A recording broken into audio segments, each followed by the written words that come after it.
ప్రభువైన యేసుక్రీస్తు పరిశుద్ధ నామమునకు మహిమ కలుగునుగాక. ప్రభువుతో ప్రతి ఉదయం అనే కార్యక్రమాన్ని చూస్తూ ఉన్న మీ అందరికీ ప్రేమపూర్వక వందనాలు తెలియజేసుకుంటూ ఉన్నాను. కృప కలిగిన దేవుడు మీ కుటుంబాల్లో క్షేమాన్ని అనుగ్రహించి ఆశీర్వదించునుగాక. దేవుని బిడ్డలారా, పరిశుద్ధ గ్రంథములో నుండి యోహాను శుభవార్త 6వ అధ్యాయం 37వ వాక్యాన్ని చదువుకుందాం. తండ్రి నాకు అనుగ్రహించు వారందరూ నా యొద్దకు వత్తురు, నా యొద్దకు వచ్చువాని నేనెంత మాత్రమును బయటికి త్రోసివేయను. నా యొద్దకు వచ్చువాని నేనెంత మాత్రమును బయటికి త్రోసివేయను.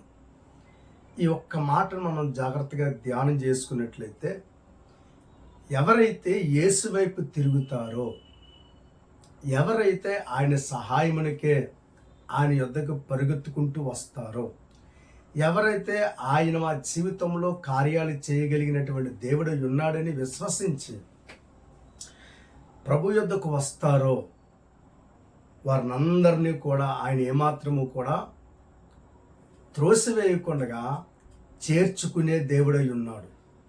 ఈరోజు పరిశుద్ధ గ్రంథం మనకి బోధిస్తున్నటువంటి సత్యం ఏదనగా, ఆయన యొద్దకు వచ్చిన వారిని ఆయన ఏమాత్రము కూడా త్రోసివేయుడు. స్వయంగా యేసయ్య ఈ మాటలు ప్రకటిస్తూ ఉన్నారు. ప్రజలందరూ ఉన్నారు. ఆ దినాన్ని అనేకమైనటువంటి సత్యాలు వారికి తెలియజేస్తూ, నా యొద్దకు వచ్చిన వారిని వారు ఎలాంటి వారైనప్పటికీ కూడా, వారు ఎలాంటి స్థితిలో ఉన్నప్పటికీ కూడా, నా సహాయానికి వచ్చినప్పుడు నేను వారికి సహాయం చేస్తాను, వారిని శుద్ధీకరిస్తాను, నేను పరిశుద్ధుడైన యుండులాగా వారును పరిశుద్ధులుగా మారుస్తాను. అందుకే వారిని బయటికి త్రోసివేయకుండా వారి జీవితాలు నిలవబెడతానని ప్రభువారు అక్కడున్నటువంటి ప్రజలతో మాట్లాడుతూ ఉన్నట్లుగా మనం చూస్తూ ఉన్నాం. ఈ కార్యక్రమాన్ని చూస్తున్న దేవుని బిడ్డలారా, మనం యేసు వైపు తిరిగినట్లయితే, ఏ స్థితిలో ఉన్నప్పటికీ కూడా ఆయనను మనం ఆశ్రయించినట్లయితే, మనం ఏ పరిస్థితిలో ఉన్నప్పటికీ కూడా మనం ఆయన యొద్దకు వచ్చినట్లయితే, ఆయనకి మోకరిల్లి ప్రార్థన చేసినట్లయితే, ఆయన విశ్వాసం ఉంచినట్లయితే, ఆయన సహాయమునికి వేడుకున్నట్లయితే, ఆయన ఏమాత్రము కూడా మనల్ని త్రోసివేయకుండా ఆయన మనకి సహాయం చేసే దేవుడై ఉన్నాడు. దేవునికి స్తోత్రం కలుగునుగాక. ఆల్రెడీ ఆయన పిలుస్తూ ఉన్నారు, నా యొద్దకు వచ్చు వారిని ఏమాత్రము విడిచిపెట్టను, ఏమాత్రము త్రోసివేయను, ఏమాత్రము నేను వాళ్ళని ప్రక్కన పెట్టను, వారిని దీవిస్తాను, వారి జీవితాలు వారిలో ఉన్న పాపాలు కడిగేస్తాను, వారికి స్వస్థతనిస్తాను, సమాధానాన్ని ఇస్తాను, వారికి ఒక నూతనమైన జీవాన్ని ఇస్తాను అని ప్రభు మాట్లాడుతూ ఉన్నారు. ఈ కార్యక్రమాన్ని చూస్తున్న దేవుని బిడ్డలారా, కనుక యేసు వైపు తిరిగిన వారి పట్ల దేవుడు వారికి గొప్ప కార్యాలు చేస్తారు.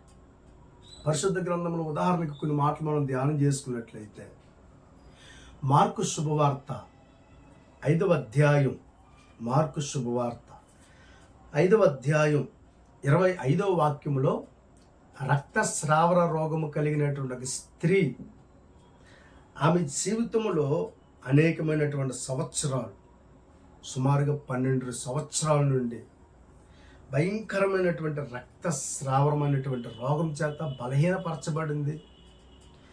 ఏమండి, ఆమెకి కలిగినదంతయు కూడా మరి వ్యయం చేసుకుంది, కానీ స్వస్థత దొరకల.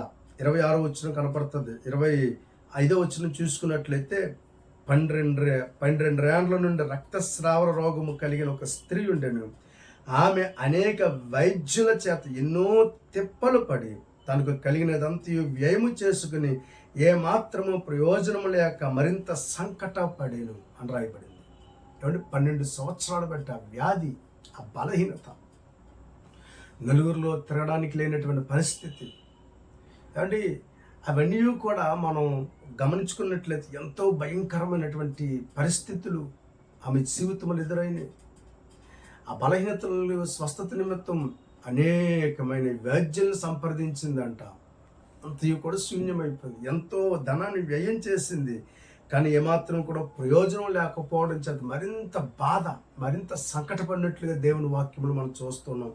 కనుక ఆ స్త్రీ యేసయ్య గురించి విన్నది. యేసుని గురించి విన్నప్పుడు ఆమె అనుకుంది, నేను తప్పనిసరిగా ఆయన చెంతకు చేరాలి, ఆయన వస్త్రపు చెంగును ముట్టుతాను, నాకు ఈ దినం స్వస్థత కలుగుద్ది అనేటువంటి ఒక గొప్ప విశ్వాసం ఆమెలోకి వచ్చేసింది. అక్కడ మనం చదువుకున్నట్లయితే ఆమె యేసును గురించి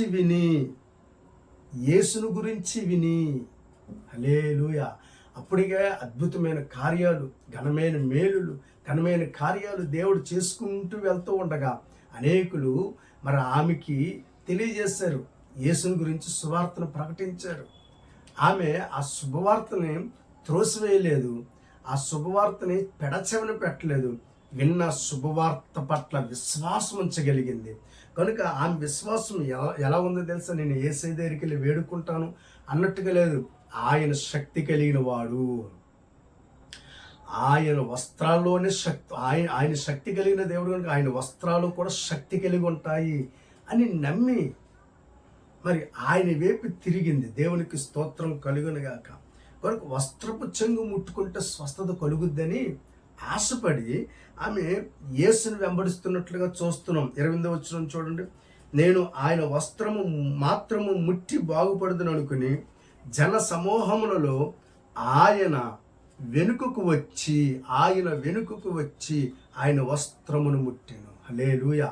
కనుక దేవుని ప్రియులారా, యేసు వైపునకు తిరిగినటువంటి రక్తస్రావ రోగము కలిగిన స్త్రీ యొక్క జీవితంలో ఆమెకు అద్భుతమైనటువంటి స్వస్థత కలిగినట్లుగా మనం దేవుని వాక్యంలో చూస్తున్నాం. ఆమె యేసు వైపు తిరగనంతసేపు ఆమె జీవితంలో ఎక్కడ కూడా నెమ్మది, స్వస్థత లేనటువంటి పరిస్థితులు. ఆమె ఎప్పుడైతే యేసు వైపు తిరిగిందో అప్పుడే అద్భుతమైనటువంటి కార్యం ఆమె యొక్క జీవితంలో కలిగినట్లుగా మనం చూస్తున్నాం. కనుక ఈ ఉదయకాల సమయంలో ఆయన వైపు తిరిగినట్లయితే ఆయన గొప్ప కార్యాలు చేస్తాడు. రెండవదిగా మనం చూసుకున్నట్లయితే యేసును చూడాలి అని ఆశ కలిగి ఆయన కోసం ఆయన వైపు తిరిగిన జక్కయ్య జీవితంలో కూడా గొప్ప రక్షణ కలిగింది. ఇందాక మనం మాట్లాడుకున్నాం కూడా, ఆయన యొద్దకు వచ్చిన వారిని ఏమాత్రమును కూడా విడిచిపెట్టరని. రక్తస్రావ రోగం కలిగిన ఆ స్త్రీ యేసయ్య దగ్గరకు వచ్చింది కనుక ఆ దినాన్న ఆమె స్వస్థత కలిగింది ఆమెకి. అలాగే యేసు ఎవరో చూడాలనుకున్నాడు జక్కయ్య. చూడాలనుకున్న జక్కయ్య మనం వాక్యం మనం చదువుకున్నట్లయితే 19వ లోకాశుభవార్త 19వ అధ్యాయం 2వ వాక్యం చదువుతున్నాను చూడండి. ఇదిగో సుంకపు గుత్తదారుడును ధనవంతుడనైన జక్కయ్యను పేరు గల ఒకడు యేసు ఎవరో అని చూడగోరిని గాని పట్టువాడైనందున జనులు గుంపు కూడి ఉండుట వలన చూడలేకపోయాను. అప్పుడు యేసు త్రోవన రానియుండెను గనుక అతను ముందుగా పరిగెత్తి ఆయనను చూచుటకు ఒక మేడు చెట్టు ఎక్కాను. దేవునికి స్తోత్రం. యేసు ఎవరో చూడాలనుకుని ఆ దినాన్న మరి ఈ యొక్క పన్నులు వసూలు చేసుకునే వృత్తి కలిగిన వ్యక్తి, మరి ఆయా మార్గాల గుండా వెళ్ళవలసినోడు ఆ దినాన్న ఏ మార్గం కాదు, యేసయ్య ఏ మార్గంలో అయితే నడుస్తున్నారో ఆయన యొద్దకు వెళ్ళాలి, ఆయన వైపు తిరగాలి, ఆయనతో ఏదో రకంగా మాట్లాడాలి, కనీసం ఆయన ఎలా ఉంటాడో చూడాలి అని ఒకే ఒక చిన్న ఆశ కలిగిన ప్రాణాన్ని దేవుడు తృప్తిపరుస్తాడు. ఆయనకున్నటువంటి ఆ ఆశ ఆయన వైపు తిరిగినట్లుగా చేసింది. ఆయన వైపు తిరిగాడు. ఆ ఆశ పలానా దిక్కున సుంకం వసూలు చేయాలి, పన్ను వసూలు చేయాలని పరిగెత్తలేదు. కానీ ఆ దినం అతనుకున్న ఆలోచన యేసు ఎవరో కనుక అతని ఆలోచనలు యేసు వైపు త్రిప్పివేయబడ్డాయి. కనుక మేడు చెట్టు ఎక్కాడు. యేసయ్య ఆ మేడు చెట్టు కిందకి రానే వచ్చాడు. అక్కడ మాట్లాడతారు కదా ప్రభువారు, జక్కయ్య త్వరగా నువ్వు చెట్టు దిగి కిందకి రా, నేడు నేను నీ ఇంట ఉండవలసి ఉన్నదని. కనుక జక్కయ్య యేసుని చూడాలని, యేసు యేసు వైపుకి తిరిగాడు. దేవుని మహాకృపను బట్టి యేసయ్యే జక్కయ్యను దర్శించి మరి జక్కయ్య ఇంటికి వెళ్ళి జక్కయ్య కుటుంబానికి మరి అద్భుతమైనటువంటి రక్షణ కలుగునట్లుగా దేవుడు కార్యాలు జరిగించాడు. దేవునికి స్తోత్రం కలుగునుగాక. అందుకే యేసు అంటాడు 9వ వచనంలో, యేసు ఇతడును అబ్రహాము కుమారుడే, ఎందుకనగా నేడు ఈ ఇంటికి రక్షణ వచ్చాను. కనుక యేసును చూడాలి అని ఆయన వైపు తిరిగిన జక్కయ్యకి రక్షణ కలిగింది. ఆయన వద్దకు వచ్చిన వారిని విడిచిపెట్టరు కదా. ఆయన జక్కయ్య మనసులో ఉంది, యేసును చూడాలి, యేసయ్య దగ్గరికి వెళ్ళాలి, ఆయన నిత్య జీవ మాటలు కలిగిన వాడని, ఆయన ఘనమైన కార్యాలు చేస్తాడని, అద్భుతాలు చేస్తున్న దేవుడని, ఒకవేళ నేను ఆయన దగ్గరికి వెళ్తే నా జీవితంలో కూడా ఒక అద్భుతమైనటువంటి పరివర్తన వస్తుందేమో అన్న ఆశ. అతని ఆశను బట్టి దేవుడు కార్యాలు చేశాడు. కనుక ఆయన వైపు తిరిగిన వారిని ఎప్పుడూ ప్రభు విడిచిపెట్టడు. మూడోది మనం చూసుకున్నట్లయితే లూకా శుభవార్త 7వ అధ్యాయం, లూకా శుభవార్త 7వ అధ్యాయంలో ఒక స్త్రీ కనపడుతుంది. ఆమె పేరు బైబిల్లో రాయబడినది, కానీ ఆమెకున్న బిరుదు పాపాత్మురాలు అనేటువంటి బిరుదు ఉంది ఆమెకి. పాపాత్మురాలు అనే స్త్రీ అని వాక్యంలో రాయబడింది. అక్కడ లూకా శుభవార్త 7వ అధ్యాయం 36వ వచనం, పరిసయ్యులలో ఒకడు తనతో కూడా భోజనం చేయవలని ఆయనను అడిగాను. ఆయన ఆ పరిసయ్యుని ఇంటికి వెళ్ళి భోజన పంక్తిని కూర్చుండగా ఆ ఊరిలో ఉన్న పాపాత్మురాలైన ఒక స్త్రీ యేసు పరిసయ్యుని ఇంట భోజనమునకు కూర్చున్నాడని తెలుసుకుని ఒక బుడ్డిలో అత్తరు తీసుకుని వచ్చి ఆ వెనుక తట్టు ఆయన పాదముల ఎదుట నిలబడి ఏడ్చుచు కన్నీళ్లతో ఆయన పాదములను తడిపి తన తల వెంట్రుకలతో తుడిచి ఆయన పాదములను ముద్దు పెట్టుకుని ఆ అత్తరును వాటికి పూసెను. దేవుని ప్రియులారా, ఒక పాపాత్మురాలైన స్త్రీ మరి ఆమె జీవితంలో మరి ఎంత భయంకరమైనటువంటి ఘోరమైనటువంటి పాపం చేసిందో. కనుక ఆ పాపాత్మురాలైన స్త్రీ తను పశ్చాత్తాపడింది. నేను చేయించున్నటువంటి పాపం నా జీవితానికి శాపంగా మారింది, ఈ శాపాలన్నీ కూడా తొలగించుకోవాలి. ఇదిగో లోకరక్షకుడైన యేసయ్య నేటి దినాన్న పరిసయ్యుని ఇంటి ఉన్నాడు కనుక తప్పనిసరిగా నేను యేసు పాదాలు పట్టుకుని నేను నా గుండెలో ఉన్నటువంటి బాధ అంతయు కూడా ఆయన ఎదుట ప్రేరపులుగా ప్రార్థనాపూర్వకంగా ఆయన పాదాల మీద చెప్పుకోవాలనుకున్న ఉద్దేశంతో ఆమె ఏం చేసిందంటే, యేసయ్య పరిసయ్యుని ఇంటి ఉన్నప్పుడు అక్కడికి వచ్చింది. ఆమె వచ్చి యేసు పాదాల యొద్ద పడి ఆమె ఏడుస్తుంది. దేవునికి స్తోత్రం. ఆమె ఏడుస్తూ ఉంది.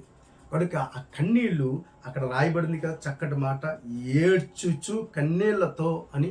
కనుక ఆమె పశ్చాత్తాపడుతూ నేను పాపినైనా నన్ను క్షమించండి అని దేవుని పాదాలు పట్టుకుని ఆమె ఏడుస్తూ ఉంది. అనగా ఆయన యొద్దకు తిరిగింది ఆమె. ఆమె పాపాల నిమిత్తం చేసిన దోషాలన్నీ కూడా తొలగిపోనట్లుగా, దేవా నన్ను క్షమించి, నేను భయంకరమైన పాపపు స్థితిలో ఉన్న స్త్రీలని ఆమె యేసయ్య పాదాల యొద్దట తన పాపాలన్నీ ఒప్పుకుంటూ పశ్చాత్తాప పడుతూ యేసు పాదాల యొద్దట కన్నీళ్లు కారుస్తూ ఉండగా ఆ కన్నీళ్ళ చేత యేసు పాదాలు తడిచింది. ఆ పాదాలని ఆమె కురుల ద్వారా తుడిచి ఆ పాదాలకు అత్తర పోస్తూ ఉంది. అక్కడ మనం గమనించుకున్నట్లయితే స్పష్టంగా ఆమె జీవితం, ఆమె భయంకరమైనటువంటి పాపపు స్థితి ఆమెకు అర్థమైంది. కనుక యేసు ఒక్కడే క్షమించగలడు అనుకుంది. అందుకే ఆయన యుద్ధకు వచ్చింది. ఆయన యుద్ధకు వచ్చిన వారిని ఏమాత్రం త్రోసివేడి కదైనా. కనుక ఆయన యుద్ధకు వచ్చినటువంటి పాపాత్మురాలైన స్త్రీకి గొప్ప విడుదల యేసుక్రీస్తు ప్రభు వారు అనుగ్రహించారు. 47వ వచనం మనం చూసుకున్నట్లయితే, ఆమె విస్తారంగా ప్రేమించెను. కనుక ఆమె విస్తారమైనటువంటి పాపములన్నీ కూడా క్షమించబడ్డాయని యేసయ్య అక్కడ మాట్లాడుతూ ఉన్నారు. 50వ వచనంలో ఆమెతో మాట్లాడతారు ఆయన, నీ విశ్వాసం నిన్ను రక్షించును, సమాధానము గలదానవే, వెళ్ళమని ఆ స్త్రీతో చెప్పాను. పాపంతో వచ్చిన స్త్రీ అదిగో సమాధానముతో పరిశుద్ధత కలిగినటువంటి స్త్రీగా మార్చబడినట్లుగా దేవుని వాక్యంలో చూస్తున్నాం. కనుక ఈ ఉదయకాల సమయంలో ఆయన యొద్దకు వచ్చిన వారిని ఏమాత్రము త్రోసివేయడు. కనుక యేసు వైపు తిరిగితే గొప్ప కార్యాలు జరుగుతాయి. ఈ కార్యక్రమాన్ని చూస్తున్న దేవుని బిడ్డలారా, ఉదయకాల సమయంలో పూర్ణ మనస్సుతో, నిండు మనస్సుతో ప్రభువుని ఆరాధించు, ఆయన వైపు తిరుగు. ఆయన నీ జీవితంలో గొప్ప కార్యాలు చేస్తాడు, నీ జీవితాన్ని స్థిరపరుస్తాడు. నీ అపరాధములు నీ దోషములని కూడా దేవుని ఎదుట నువ్వు ఒప్పుకున్నట్లయితే ఆయన సంపూర్ణంగా నీ పాపములని క్షమిస్తాడు. ఎందువలనగా ఆయన ఏ మాత్రము బయటికి త్రోసివేసే దేవుడు కాదు. నువ్వు ఆయన యొద్దకు రావాలి కానీ, ఆయన పాదాలు పట్టుకుని పశ్చాత్తాపడాలి కానీ, అపరాధ దోషములు ఒప్పుకోవాలి కానీ, నీకున్న శ్రమలు ప్రభువుకు చెప్పుకుంటే దేవుడు తప్పనిసరిగా నీ జీవితంలో కార్యాలు చేస్తాడు. కనుక ఈ ఉదయకాల సమయంలో యేసు వైపు తిరుగు, నా దేవుడు నీ ఎడల ఘనమైన కార్యాలు జరిగిస్తాడు. దేవుడు ఈ మాటలను మన వినికిట్లో దీవించును గాక. ఆమేన్. God bless you.